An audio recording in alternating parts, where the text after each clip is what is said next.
All right, Young Earth Creationism Part B. So we left off in the last video, at the end of the last video, talking about the flood. And so let's return to the flood and kind of finish that thought.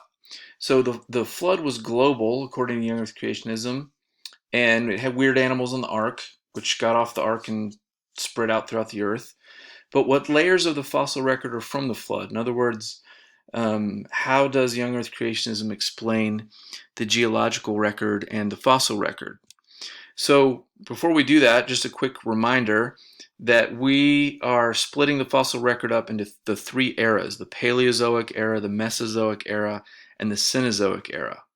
Right? So the Paleozoic era is when we get fish and weird invertebrates.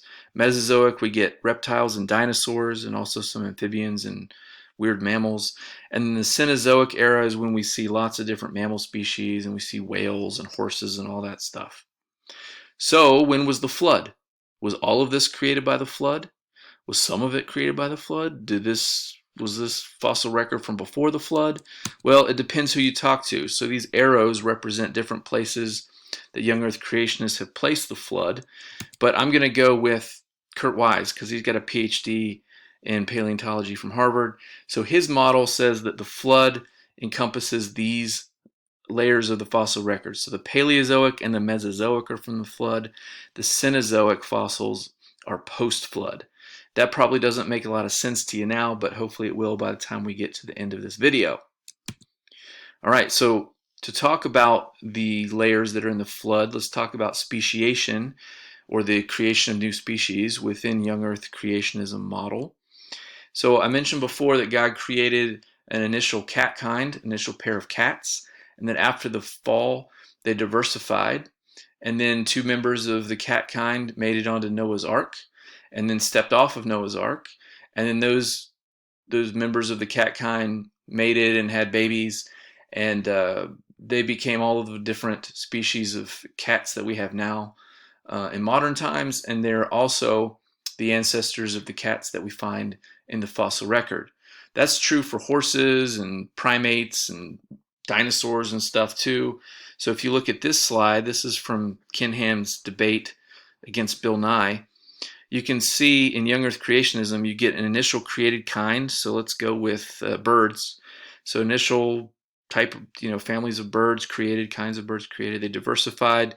Two members of the kind are in the ark, and then after they step off the ark or fly off the ark, they diversify into lots of different bird species, including the ones that are still alive today and the birds that we only know about from the fossil record. Dinosaurs made it onto the ark, and they may have diversified some after the ark, but then they went extinct. They couldn't handle the post-flood world. So instead of one evolutionary tree of life, young Earth creationism says there's lots of these trees, family trees, but the trees are of each kind that was present during the creation week. Right? And when we look at the fossil record is really a slice through these evolutionary trees, in that the global flood preserved animals that were alive at the beginning of the flood, and some of the animals after the flood got preserved in the fossil record as well. So let's return to cats one more time. So again, initial cat kind at creation, don't know what they look like, don't know what species they were. They would have been herbivores, but after the fall, they diversified into lots of different species and became carnivores and so on. Then two members of the cat kind made it onto the ark, and when they stepped off the ark, they diversified into all the extinct and living species of cats that we know about. All right, and so when we put these ideas together with the young Earth creationism model, I'm just skipping that last slide, we find that there was an original cat kind at creation. In the pre-flood world, it diversified. Two members made it onto the flood, and then they walked off the ark, and then they diversified into all of these different species. So there was a post-fall diversification where these original cat kinds were turning into new species in the pre-flood world. And then there was a post-flood diversification where the cats that were on the ark diversified in the post-flood world into all of these different species.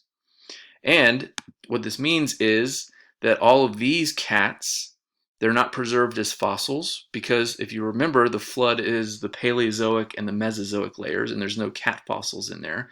So none of these things that died in the flood got preserved. But the cats that stepped off the ark were preserved as fossils. So all of the cat fossils that we see, along with all the living species of tigers and cheetahs and so on and so forth, those all existed since the flood in the last, 4,000 years or so. All right, so in other words, the fossil record, you kind of have to interpret the fossil record through the lens of the young Earth creationist model. So shown again, cat kind created here prior to the fossil record, right? During the flood, none of the cats were preserved. So these are the layers that make up the Paleozoic and Mesozoic. So we don't have any cat fossils, so they weren't preserved in the flood. And then all the living members of the cat kind and all of the fossil members of the cat kind, they show up in the fossil record after the flood. All right, so going back, this means that this diversification of new species of cats happened in a few hundred years after the flood. So really rapid speciation happening after the flood. They wouldn't call it evolution, right? They would call it diversification or something similar. But the point is, it would have to happen really quickly because to get all of these different species of cats from two cats 4,000 years ago, then their speciation has to be progressing really quickly. All right, and just so you know that I'm not making this up, this is a quote from an Answers in Genesis article. Many ark illustrations show lions, tigers, and other large cats boarding the ark, but this excuse me, but this concept is mistaken. So again, just making the point that everything I'm telling you about cats is coming from the young Earth creationist materials, and I'm not making it up. Okay, so why are the fossils in the order that they are? So if we say that some of these fossils are from the flood and some are the post-flood, then why? And here's the answer, according to the young Earth creationist model. So first of all, young Earth creationists believe that before the flood, the world was structured very differently, and that the world was set up in a way where maybe there were these deep oceans and then these shallow sea floors and then these forests that were kind of floating off the coast, and then there were sand dunes, and then there were forests. Now, why would young Earth creationists say that maybe the flood was or the pre-flood world was structured in this way? The answer is, as the flood happened, right, as the rain fell and the waters rose, then the animals that were living in this area would get buried first, and then this area, and then this area, and then this area, and then this area. So the animals that were living in the shallow seas got buried first, and that's the fossils at the beginning of the Paleozoic. The animals in the floating forest are the animals and plants that we see in the Carboniferous and the Permian.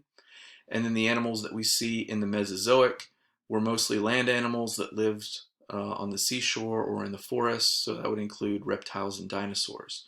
So in other words, the order of the fossil record isn't from animals as they evolve over millions of years. The order that we see in the fossil record is because the flood is preserving them in this order. These got preserved first, and then these, and then these, all in the course of a year, but in this sequence nonetheless. So to try to illustrate that point, in case that didn't make sense, let's return to the pre-flood world. So I mentioned that before the flood, the world would have looked a lot different. The continents would have been in different places. And so maybe the pre-flood world looked like the continent Rodinia, which is what this is a picture of, right? And the young Earth creationists think that those different zones that I just talked about, the shallow sea floor, etc., those were also present in different areas. So maybe in the pre-flood world, there was an area of shallow seas with these critters living in it, an area with seas with these critters. There were these wet coastal areas of floating forests with these critters. These guys and these guys lived in their own areas on these land continents, and then maybe humans and mammals lived in their own place on Earth. Right? And the reason for this is because as the rain fell and the floodwaters rose, right, then these guys get buried first, right? And so that creates the layers at the beginning of the Paleozoic. And then the floodwaters buried these guys. So that creates the fossils of, say, the Silurian, or also the early Paleozoic. And then these guys got buried, and then these guys, and then these guys, and then these guys, and then these guys. So the fossil record is a record of all these different animals living all over the globe getting buried at different times. Right? And then the floodwaters rose and finally flooded out where the humans were living. So the humans all die, but they're not preserved in the fossil record. They just get killed, except for the ones that are on Noah's Ark, so Noah and his family. Right? Also, during the flood, there's a lot of action happening, and so Rodinia transitions to Pangaea, and then Pangaea breaks up. In other words, the continent of Pangaea formed and then broke up. Right? In conventional times, that took 100 million years, but in the young Earth creationist model, the formation and the breakup of Pangaea happened in a year or a few years at the most. It happened because of the flood. What did the world look like after the flood? Well, after the flood, right, as the floodwaters receded, there wouldn't have been animals anywhere, because the only surviving, or land animals, because the only surviving land animals and humans would have been on Noah's Ark, which settled probably somewhere in the Middle East. Right? And so initially all of the animals would have been in the Middle East, and then as the animals left the Ark, they would have spread out throughout the various continents. Some of them died off, right, went extinct, like the dinosaurs, whereas others spread out through the earth and speciated pretty quickly into new forms. So the giraffes maybe moved to Africa and became modern giraffes. Maybe I didn't show it on here, but maybe the horses left the Ark and moved to North America and became modern horses. So modern species are where they are because because of the way they left the Ark. Marsupials, which are in Australia, the marsupials all would have left the Ark and landed in Australia. All right, and then after this, the Tower of Babel happens, all right, a few years later. So the animals spread out throughout the world, but the humans stayed in the Middle East. Then they built the Tower of Babel. God comes down, gives them new languages, and then they spread out over the world because they're speaking new languages. And so from Babel come different people groups that settle in Africa and Europe and Asia. And this is the source of the hominin fossils. So Neanderthals are people that left Babel, and they left a lot of their technology behind, and they lived in caves, and life was pretty rough in the post-fall world, so they had to hunt with sticks and stones, and they lived in caves. So all of these different species of hominins would be descendants of Noah, right? But they're all human, right? And this is from Answers in Genesis, again, just so you know, I'm not making this up. So here's Babel, and this is where we find Homo erectus fossils. So they would have migrated to Africa and up here in West Asia from Babel, and then they kept going. So they spread out. So this would be where the Homo erectus, or this type of human, settled a few years later. And then after that, we get Homo sapiens showing up in Africa. And by the time we get to the recent past, the last 2,000 years or so, the only type of human that's still around is Homo sapiens.